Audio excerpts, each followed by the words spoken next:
Hey y'all, how's everybody doing out there? What we're going to do here today, I think what I want to try is a London broil. So that's what I got. I got me a steak piece of meat that is going to be cooked London broil style. Now London broil is not a particular cut of meat. It's just the way you cook it. Like in a broiler on a grill, kind of sear it real fast, and internal temp should only be about 125, 135 at the very most, and you cut it real thin. That's more or less what London broil is. There's a couple different cuts of beef that you use for that. Could be top sirloin, I believe. I've heard that they use them, but what I've seen in the grocery store around here is top round and flank steak. But what I got here, I do believe, is top round. See, it don't tell you here. It just says London broil, boneless beef. And this is a 2.3 pound. It's $3.99 a pound, which ain't bad. It's a pretty thick cut of meat. See right there? And I'm gonna marinate that for a few hours, about 4 hours. And I'll show you what I'm gonna put in the marinade and show you how I cook it and how I'm gonna serve it up. All right? Hang in there. Alright, here's what some of the stuff I'm going to use in that marinade for that meat. I'm not sure on the amounts. I'm going to just put a little bit of this and that in there. Anyhow, use some beer. This is a good amber, darker beer. It ain't real dark, but you can use whatever you want. And use some salt and pepper. And here, special Tango Joe spice. You got to check out Tango Joe's YouTube channel. Great stuff. He really knows what he's doing. He's won some awards with all his spices. Really good stuff. And Joe's a great guy. You ought to check out his website there and get you some Tango spice. Anyhow, enough of the infomercial here. We're going to use some Worcestershire sauce. Some onion down there. And some garlic down there. Use some thyme, minced onion, oregano, some stir-fry oil. That's cottonseed oil infused with garlic, onion, and different herbs. Good stuff. And some balsamic vinegar. Just mix it all up in the bowl there. I'm going to put it in a Ziploc bag with the meat for 4 hours in the fridge. I might as well show you what I'm going to put in this marinade here. I'm going to use about half of this beer here. I'm going to drink the other half. Yeah, something like that. There's one more. Alright. So a little balsamic vinegar there. I don't know. Maybe about that much. Worcestershire sauce. Or what do you call that, Keith? What's this here sauce? You could use other stuff too that I don't have. Soy sauce would be good in there to marinate with. There's other stuff too. Here's that stir-fry oil. It's got the cottonseed oil in it. I'll put a little bit of that in there. Some black pepper there. Always use black pepper. And Tango spice. Midnight Espresso. There you go, Tango Joe. Put some of that in there. Put a lot of that in there. I'm going to put some of that in there when I'm cooking it too. So, Tango Joe. Midnight Espresso is star of the show. Plus a little thyme. Oregano flakes. Some minced onion. You could chop you up some shallots or red onion or whatever kind of onion you want to put in there. That'd be good too.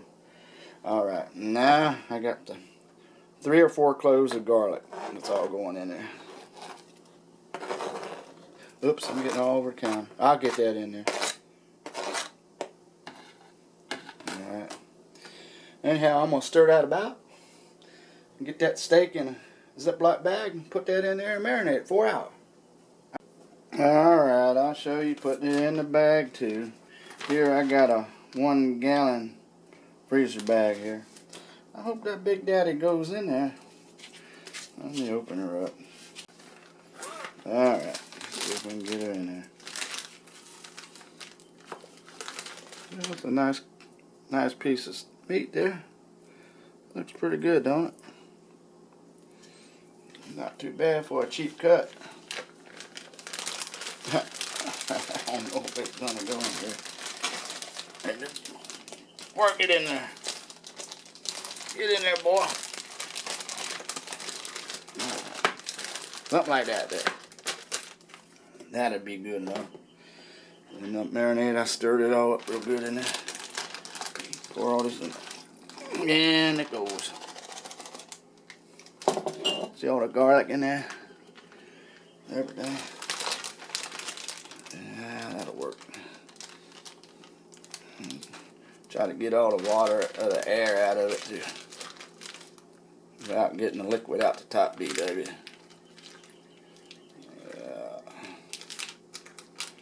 I think we'll be alright. There. Right there, see? I'm going to put that in a container of some kind and then put it in the fridge. It don't matter what you put it in. You just don't want to make all that noise. You don't want to take a chance on it leaking in your refrigerator. So, in the fridge it goes. Just like that. 4 hours. Alright, I got this steak out of the fridge, marinating now. You can see. Looked like it opened up, the meat opened up a little bit, you know, from the marinade. They say the marinade just adds flavor, it don't tenderize it, but I don't really believe that because there's some salt in there, and the salt really is what tenderizes it. It helps open up the meat. I'm going to try to cook it in this skillet right here. But what I'm going to do, I should have pricked the meat with the fork. You know, just punch holes in it before I marinated it. But I didn't. So, what I'm going to do here, I'm going to show you what I'm going to do. Hang on. Watch this now. What I'm going to do, I'm going to do that now. I want to put some salt on it. So I really didn't put no salt in the marinade. But like I said, it does have salt in there. So, I'm going to coat it pretty good because it's a large cut of meat. Kosher salt, and I'm going to put some more. Tango Spice Company, Midnight Espresso. This is good stuff here. Visit Joe. Tango Joe. So, coat it down real good there. About like that. And now I'm going to prick it. It's going to push that salt and them spices down in the meat. I'm going to let it set. I'm going to let it set for about 30 minutes before I cook it. And this will help tenderize it some more. And get that spice and that salt. What the salt does, salt helps open up the meat. Helps open up the pores in the meat, and then it lets the party in, which is all the other spices. So if you hear dry rubs that you think that, you know, might be better because they have no salt in them, well, you need some salt. You really do. Not a lot of salt, you just need some salt to, like I said, open the door and let everything else in. So I'm going to turn it over. I'm going to do this side too, just the same. Put some layer of salt. Some Tango Spice Midnight Espresso. Prick the meat a little bit. Yeah, I'll get to cooking. I'll show you how I'm going to cook it. Alright? Alright, there's that steak. I let it sit for about 30 minutes here in the skillet after I salted it up and put some more Tango Joe's Midnight Espresso on there. And I pricked it with the fork, poked it, you know, poke holes in it. It helps tenderize it. Anyhow, you could score it too before you marinate it with a knife. you know, just cut into it all about 1/16 of an inch. Make cuts into it like this, and then go back across it like that. That helps too. So that's one thing you could do. Anyhow, I'm going to cook this on medium to high heat for about 8 minutes per side, because it's a pretty good chunk of meat. What I want is I want an internal temp of around 125, 130 before I take it off the heat. And that's what you want to do. You don't want to go very high on the temperature. It'll make it real tough. So, and then we're going to cut it in thin strips. That thin strips is part of the London broil cooking process at the end. That's part of the London broil. It's cooking it and then cutting it thin slices. It's coming up to heat now, and I'll flip it here after about 8 minutes, and then cook it on the other side. And after about 6 minutes or so on the other side, I'll start testing it to see, or probing it to see what the internal temp is. So hey, alright, that's what that London broil looks like after 8 minutes on one side. I flipped it over. We're going to start checking it after 6 for temp. Maybe take it to 8 and then see what happens. If not, I might have to put it in the oven, 350 degrees, to get the temperature I want. Maybe, maybe not. We'll see. That should get warm up. Like I said, we're only taking it to about 125 internal temp. So hang in. Alright, it's been about 4 minutes. We're going to check this with this thermal pin. See what temperature we got. Around 113, 114. Can you read that? You can't read that. Maybe you can if you looked over here. Can you look over here? 111. No, it ain't quite ready. Back over there, boy. Camera boy. Straighten up. Alright. Almost lost the camera there. This is 8 minutes on this side. It's around 114. It kind of stalled out.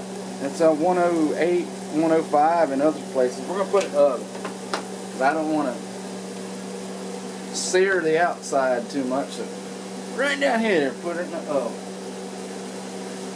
Well, I don't know. We'll see. We'll figure it out. In the oven. 350 degrees. I don't know, about 10 minutes. We'll see.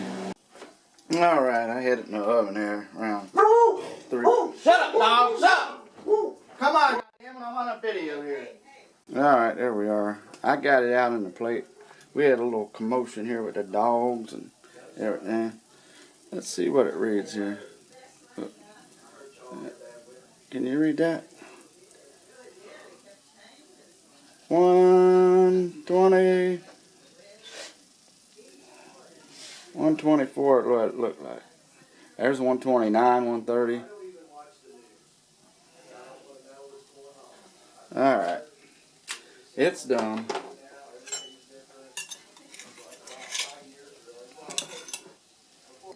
Oh yeah, let's get ready to cut into this thing here. Like I said, this London broil method. And what you want to do is figure out which way the grain's running. Looks like it's running this way. So you want to cut against the grain, which would be this way here. Right here.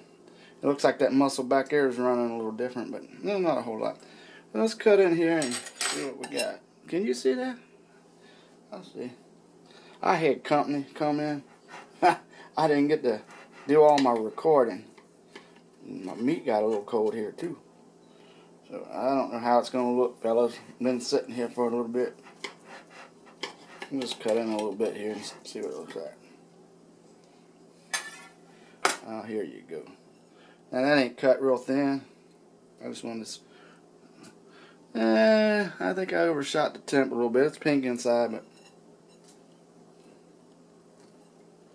There you go. It'll be alright. We'll see. Let me try a bite of that. It's thick too, so if it's tender being that thick, we did alright. Good flavor.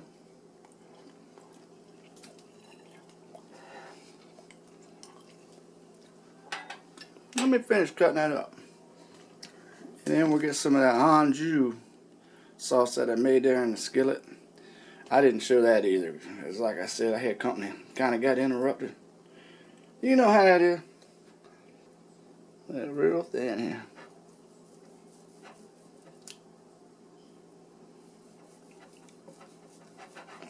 Kind of cutting this backwards from the way I would be cutting normal. Anyway, there you go. That's the way you want to cut it. About that thick.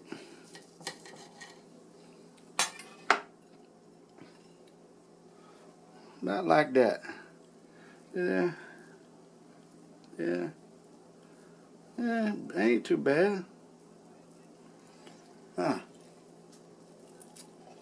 That's good. Let me get this plated up and I'll show you what it's like. You should try your London broil like that.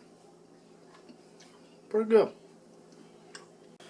Hey y'all, just got home from work. It's the next day from my cook, that London broil. I had a friend dropped in that I hadn't seen in about 10 years and unexpectedly, and I had to kind of drop everything because the dogs was carrying on. I didn't even know who it was. I ignored it for a minute, and I kind of rushed things at the end because after he left, it was late and the meat was even cold and everything, so you know, I didn't go over much about it anyhow. But so I guess we're going to have to cut that short. But I'm going to show you down here the sandwich that I made for today. Yeah, leftovers today, London broil leftovers, and I'm making me a nice sandwich. And Miss DW, I'm just slicing her up some with some potato. So I'll show you that. Okay. Here's the sandwiches there. I made me a sandwich out of that London broil. Then I'm gonna put some anjou sauce on it that I made. That anjou sauce, it turned out really good. So I'm gonna just put me some of that on there. Yeah, just like that. Like that. Put some on a bun too. Yeah, buddy. Yeah. There. How's that look? And over here, I got some Miss DW. She wants it just like that. And a baked potato. And I'll put some anjou sauce on that for her. Also on these, this horseradish would be good too. If you like horseradish mustard. Or any kind of horseradish that you might like, put on there. And Tango Joe, Midnight Espresso, is the star of the show here. Good stuff. So I'm going to get on off here and give this a try. I already tried it yesterday, as I said. This is the day after, so I'm going to enjoy this. So I hope y'all enjoyed the video, and you should try it out. A London broil style cooking. I know you enjoy it. Yum. You know, with meat prices as high as they are lately, you're going to see me cook a lot more of this kind of meat. You can make it good. Just stay tuned. We'll cook up some more for you. See y'all.